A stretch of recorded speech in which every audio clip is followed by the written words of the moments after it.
Game.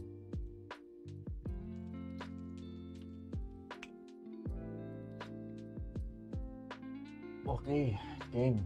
Yun. So, what's up, Team Bear? Sa internal team ng BTP community.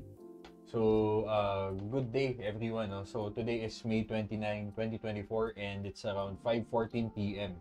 Philippine time. So, the market is up. The pre-market session is up. And, ayun, in this video, ang goal natin is to do a midweek situational awareness video, no? So actually, this is a live stream and a recorded video as well. So, di-discuss natin yung current developments in the market, ano yung nangyayari sa market, and ano yung outlook natin, no, for the next coming days, and actually even next week, no? Dependent on the scenarios na mag-unravel or yung mga events na mag-unravel, no, this Thursday and Friday. So, yun yung pinaka-crucial days natin for this trading week. Okay, so let's get into it. Let's look at the markets, no? Yung mga developments in the market right now. So, looking at the ETF heat map, no? In our ETF heat map, looking at the S&P 500, halos unchanged, positive 0.10%. The Qs is actually outperforming the S&P 500 on a week-on-week basis. So, the Qs is 1.5% up, halos. The S&P is actually unchanged.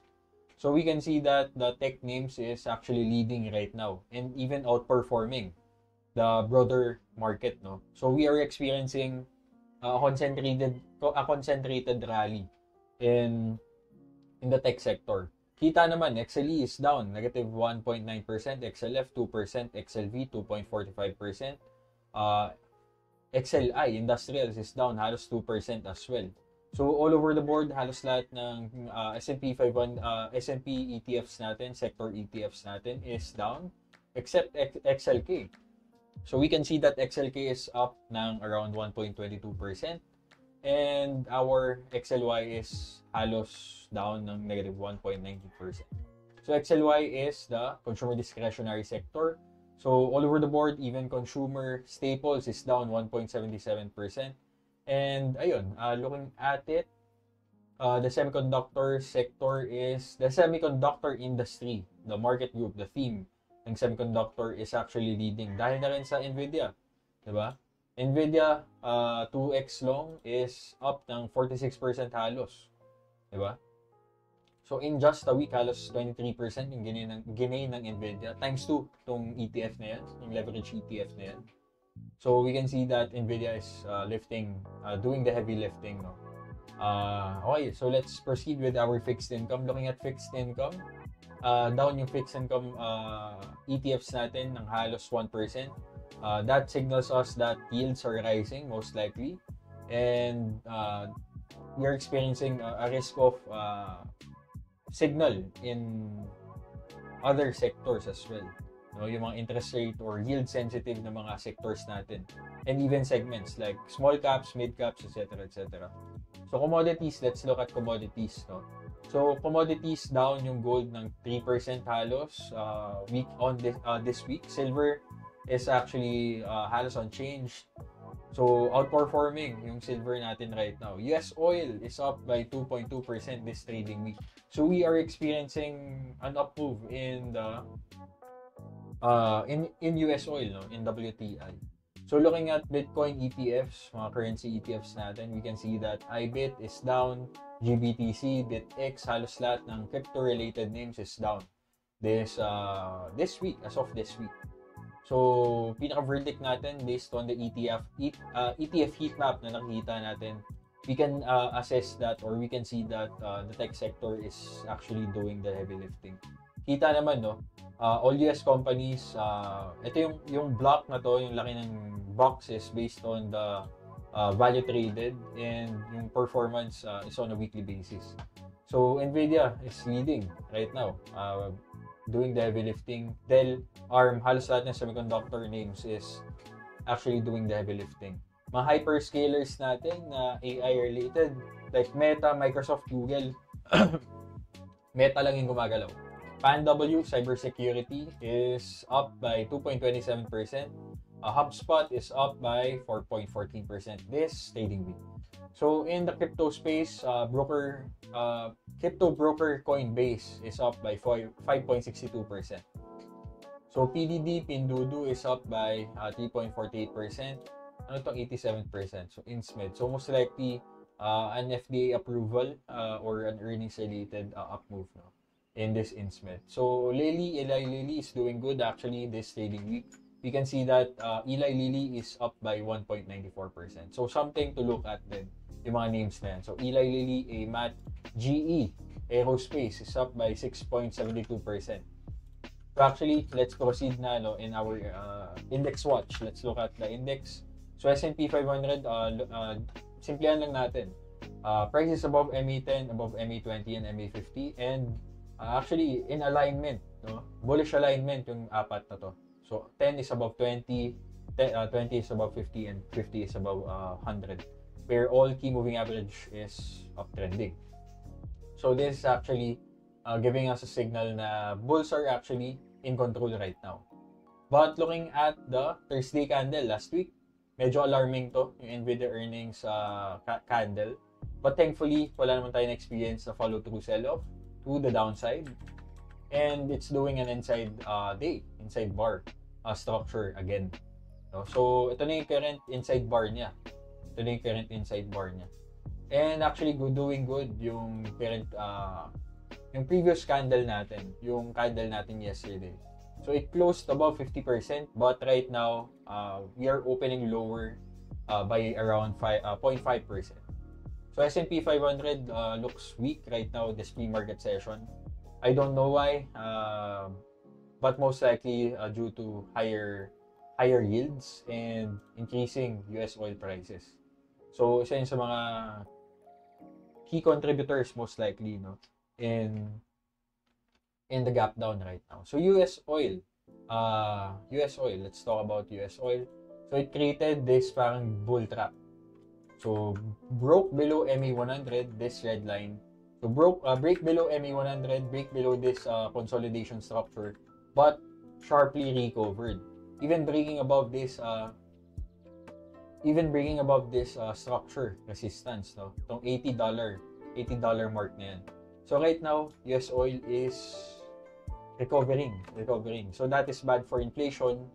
And if US oil is increasing and it's bad for inflation, that's gonna signal us a tighter monetary policy or yung higher for longer narrative will persist, no? So yun sa mga reasons right now why the market is most probably gonna do a risk of move. Should US oil move higher again, even breaking above this MA50 line. So bear case for equities if US oil breaks above 81.50.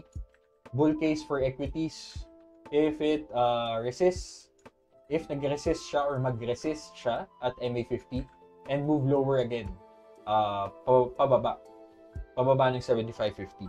But looking at this current market structure, tong pullback structure nito, tong channel na yan, ayoko, medyo pangit tong ginagawa ng US oil right now. But end of month na rin, so maybe an end of month buying spree lang yung nangyayari right now for US oil. Maybe some short covering, we don't know. But TLT, looking at TLT, the 20-year Treasury Bond ETF, creating this bear trap. Creating this bull trap. Yung kanina bear trap, no? Bear trap dito sa MA100, TLT bull trap. So mukhang nag-resist siya at MA100, so that's gonna be a risk of signal for equities, no? So if US 10-year yield resume ngayon, kita na natin, no, nag-rebreak siya sa MA20, might retest 4.7 again, diba? So yan yung ayaw natin for US 10-year yield. So if the 10-year yield increases, that's gonna be a headwind for equities, no? That's gonna be a headwind for equities. So medyo ingat lang on trading equities right now, no? Lalong-lalo na when trading non-semiconductor name or non-tech name. So if you're gonna trade equities, tapos your bias is long, then just focus on tech and semiconductor related things. So that's US 10-year, yan yung mga intermarket or inter-asset relationships natin. But thankfully, DXY is still hovering below MA50. Nag-resist yung dollar natin at MA50 and right now moving lower. Di lang natin alam right now, no, dahil the US 10-year yield is increasing and US oil is increasing as well. So if US oil is increasing, most likely the dollar will increase as well. Leading signal or leading asset yung yung US oil. So syempre what we don't want to experience in equities is an increasing dollar strength. So that's gonna be that's gonna do a net tightening effect, no, for equities. Okay, so let's look at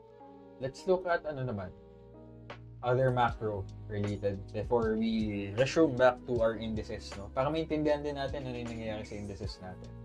So tapos na tayo sa dollar, let's look at the macro, the Fed liquidity benchmark. So kahit na umaangat yung US 10-year mo, kahit na umaangat yung US oil mo, but looking at the Fed liquidity benchmark natin, we can see an uptick and upboom, no, papuntang MA50 sa MA50 on the daily time frame. We can also see that on the weekly time frame, almost 3 weeks uptick na yung Fed liquidity natin. So we are experiencing a 3-week liquidity injection, no, coming from the Fed. So most likely galing to sa TGA account. So the US government is now spending and unloading their cash reserves, no. The US Treasury's cash reserves is being unloaded. Even the reverse repo facility is unloading its cash or unloading its holdings right now. So that's good for equities. It's a risk-on signal for equities. So for me, looking at macro, ang pinaka may bearing talaga right now is the Fed liquidity. So if may liquidity injections tayo na na-experience in the market, that's good for equities. So almost 3 weeks uptick, then that's good for equities. Ang ayaw lang natin makita, mag-resist siya dito sa MA50 natin on the weekly and then move lower. So that's the bear case for equities. But looks like nag-hold tong uptrend line na yan. So nag-support siya dito, then right now about to move higher again. So wag lang mag-break below support trend line tong Fed liquidity. So that's our Fed liquidity. So, and other inter-asset relationship, no? So, tingnan din natin, ano pa ba mga pwedeng tignan? So, PDBC, another inflation marker. So, oh no. So, ito, medyo ayoko to. Medyo hindi ko gusto yung nakikita ko with PDBC. So, we can see that PDBC is moving higher, even closing above this resistance trend line. So, during periods that PDBC is moving higher, that's gonna be that's gonna be a signal or leading signal for reinflation. So balikan natin ano yung nangyari sa PDBC noong 2022. So PDBC is a commodity ETF, no? Mainly a commodity ETF and an inflation marker or inflation benchmark in our community. So, noong 2022, nung nag-break above, nung nag-all-time high yung PDBC, we experienced hindi naman hyperinflation, but higher inflation nung all throughout 2022. Then, what happened nung higher inflation event, the Fed increased interest rates, no? Increased Fed funds rate. So right now, PDBC is breaking above this RTL and even sustaining above the $14 area, 14.30 area. So if PDBC breaks above this resistance area at 14.50, that's gonna be a leading signal, no, for a risk of event. Maybe ang mangyayari dyan is the higher for longer narrative will remain. But actually, hindi natin din alam. So, isa lang yun sa mga pwede natin tingnan. And right now, it's flashing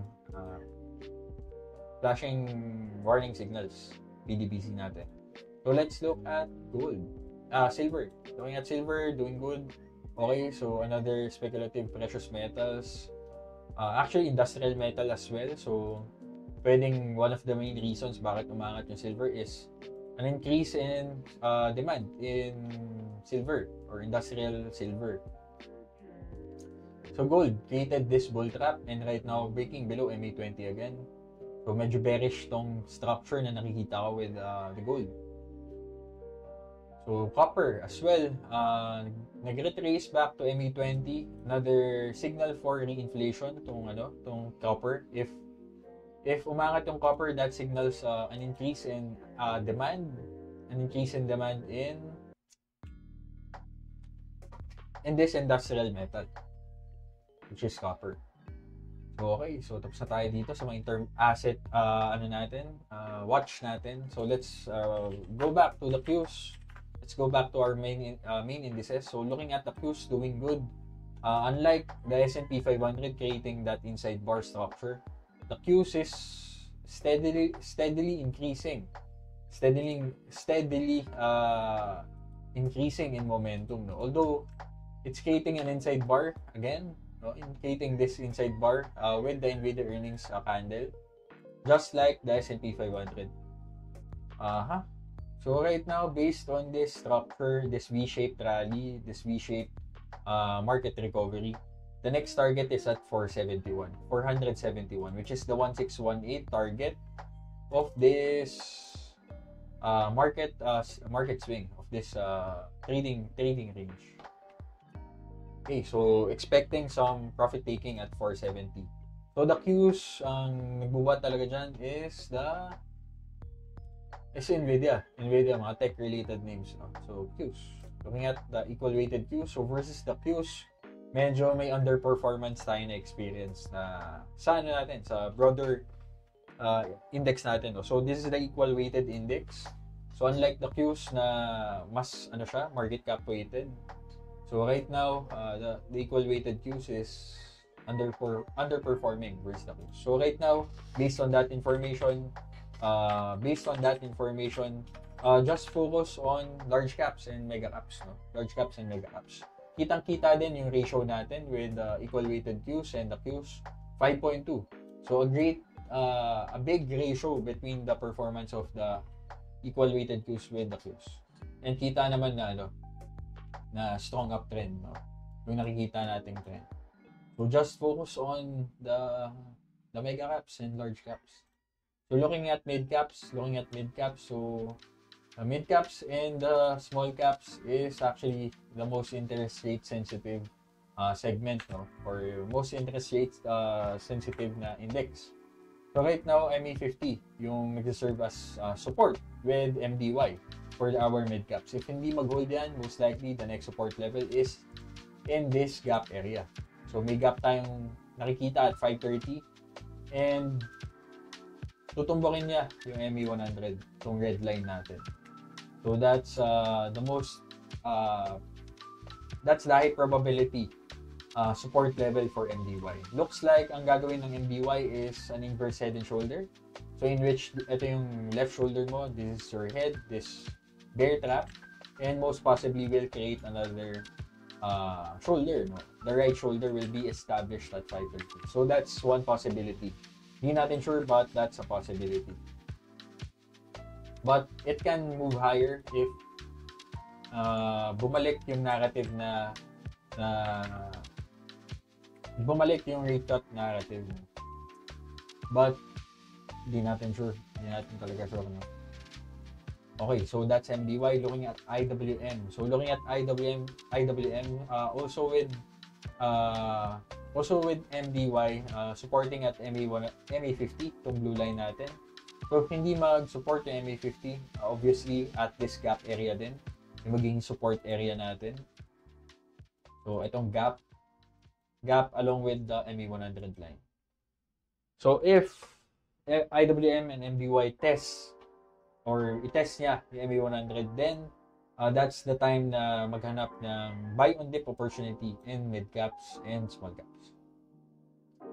Okay, so that's our main indices. So let's look at our spreads. So looks like growth is outperforming the value names in the S&P 500 index. So looks like focus ka muna on growth names. SPY versus the RSP, the equal weighted S&P 500. Strong outperformance yung S&P 500 natin. So we are seeing some concentrated rally talaga. So in mid caps, halos parehas lang, halos equal lang yung movement with the growth and value names versus the value names. Same with, yung small caps. Small caps, makikita natin na growth is outperforming value. So just focus on growth names in small caps. Mid caps, medyo mix yung i-focus mo. Focus on growth names pa din dahil the underlying trend is still an uptrend between the spreads of the growth names and value names. For S&P 500, focus on growth names. Focus on growth names and large cap, mega cap. Okay, dollar being below STL, tailwind for equities. So yun yung alert tayo. Okay. So hindi pa naman break below the support trend line. Kanina baka na alert kasi nung ginalaw ko. Okay, so that's our indices. Okay, so let's look at the internals. Let's look at market internals, no? Okay, so looking at market internals, we can see that the MMTW, the percent of stocks above 20-day average, is hovering below MA50, hovering below MA100, and below 50%. So overall, broader market perspective, mas madaming names na below MA20. Mas madaming names below MA20. So kahit na ang lakas ng index mo, makikita natin na may weakness yung broader market, no? Based on the MMTW aspect or the MMTW na benchmark. So if it recrosses above MA50, if mag-recross siya above MA50 and the 50% level, maybe you can refocus or realign your focus toward non-mega cap or non-mega cap names. So that's MMTW. Okay. So that's signaling us the focus ka muna on the large caps, mega caps. So let's look at the swing monitor. So nung May 27, May 27, net advance decline, positive, net volume spike, positive. So we are experiencing we experienced weakness yesterday. Negative net advance decline, net volume spikes at a negative din. Although the daily momentum ratio was up, so mas madaming names na up more than 5% kahapon.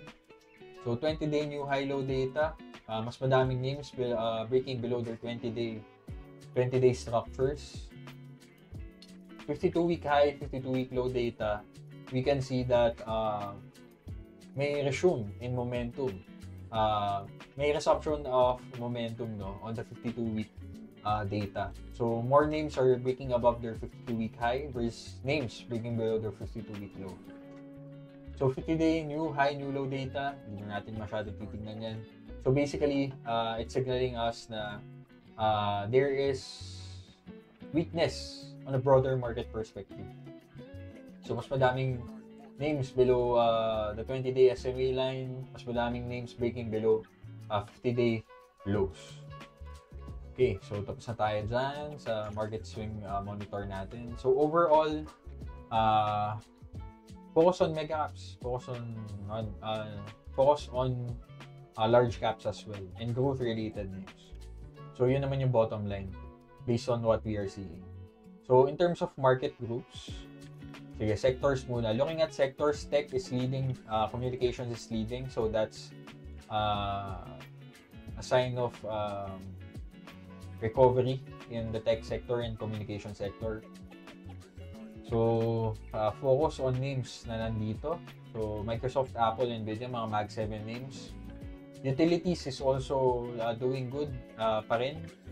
actually still up for this month of May ng around 6.5%. For this quarter, 15% up yung utilities natin.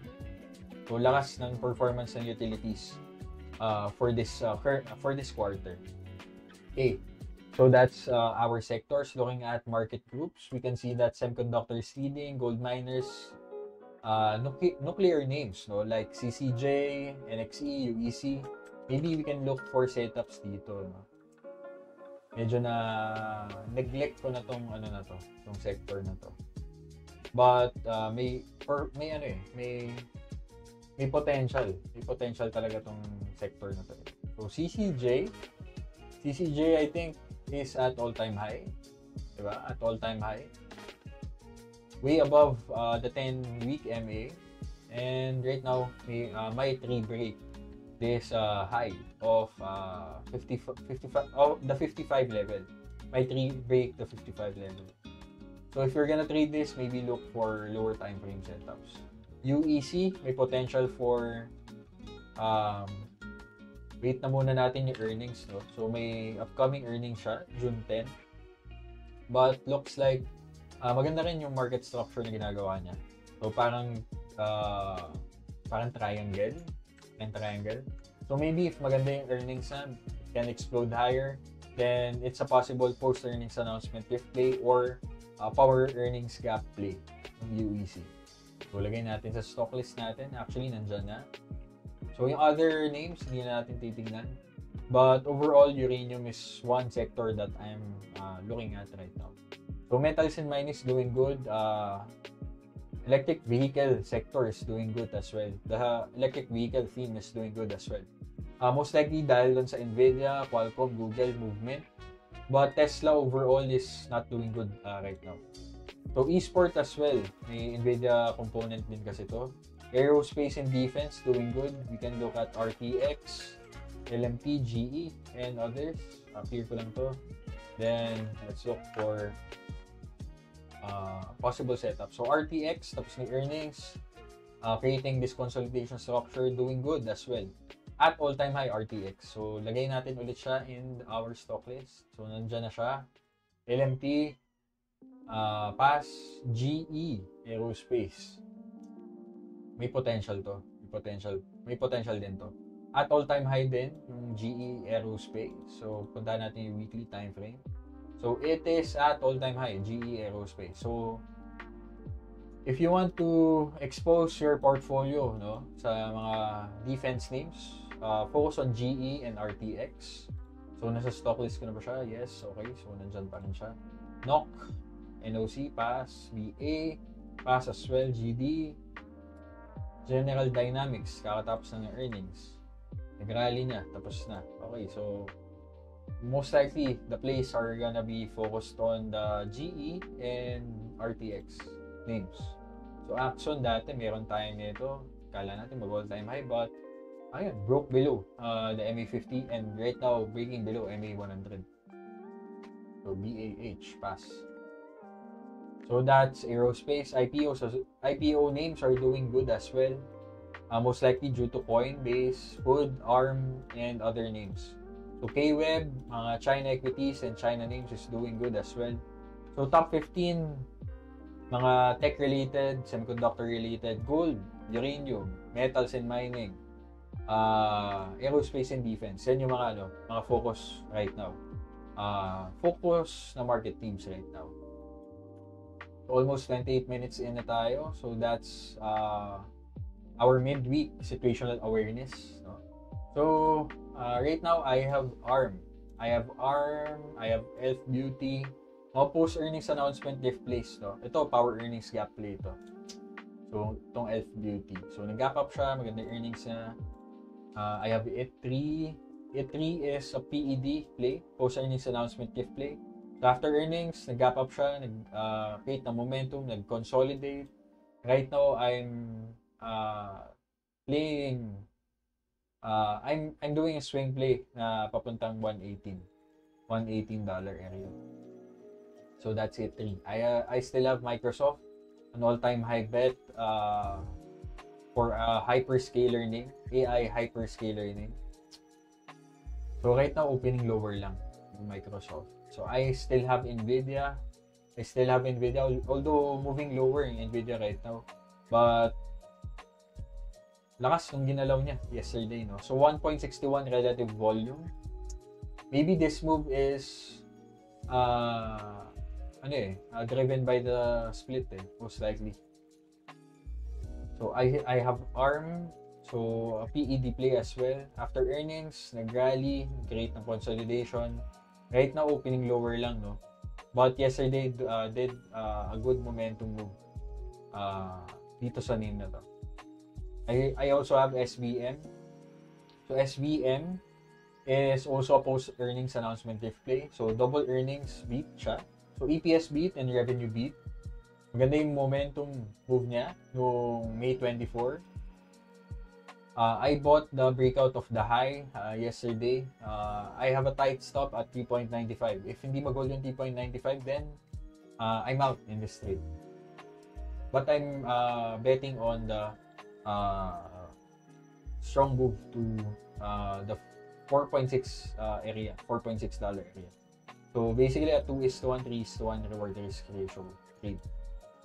So that's SVM. I'm planning to enter on ADI. So after its earnings, double beat din, EPS beat, revenue beat. Nag-gap up, nag-create ng magandang yung reaction ng market on the earnings. Right now, doing a pullback. So it's basically a power earnings gap play with a pullback bias. So if it recovers above this anchored VWAP and anchored VWAP resumes its uptrend or re-inflect to the upside, then most possibly I'm gonna trade ADI. So I anchored this at the swing high of the earnings announcement move. So right now still downtrending yung anchored VWAP natin, still down taking yung anchored VWAP natin on the 1 hour time frame. So once it inflects to the upside, maybe I'm gonna allocate some in ADI. Siyempre, mag-breakout muna yan sa anchored VWAP. Yun yung main bias din natin. Or main confirmation. Okay, so that ends my midweek situational awareness. So I hope na na-update ko kayo on hindi ko pa pala natapos yung natin. Ito, last na. So tomorrow, we will be having some significant news or significant economic data releases like the GDP growth rate. Yung second estimate will be released yesterday. If lower than consensus, then that's gonna be good for the markets. That's a risk-on signal for the markets. Bakit? Kasi rate cuts will be expected. Dahil dun sa decrease in the GDP growth rate this first quarter. So, initial jobless claims, what we want to see is a lower initial jobless claims again. So, if mas mataas yung initial jobless claims, that's gonna signal us na there is a weakening in the labor market. So, if there is a weakening in the labor market, then that's gonna be good for the interest rate cuts. Magkakaroon tayo ng increase in probabilities in the rate cuts. But, looking at the Fed Watch tool, meron na nga tayong probability for a rate hike. So, may probability tayo for the rate hike. But looking at it, looks like we will be having 2 rate cuts. November na, and then December. So, pwede na rin. But what we want to see is a weakening in the labor market and a contracting economy. So on Friday, we will be experiencing or we will be having our core PCE data. Core PCE data. So what we want to see is a lower core PCE, around 0.2%. That's gonna trigger some optimism in the market and an optimism in the rate cut narrative. So Friday, expect some volatility tomorrow and on Friday. So, yun. That ends my midweek situational awareness. And, ayun, good luck everyone for the next coming trading days. For week 22, 2024, almost patapos na rin yung, actually, patapos na yung month of May. 2 days na lang. On Friday, tapos na. So, I hope na naging fruitful naman yung month of May natin. So, yun. Good luck, God bless, and good night. Bye.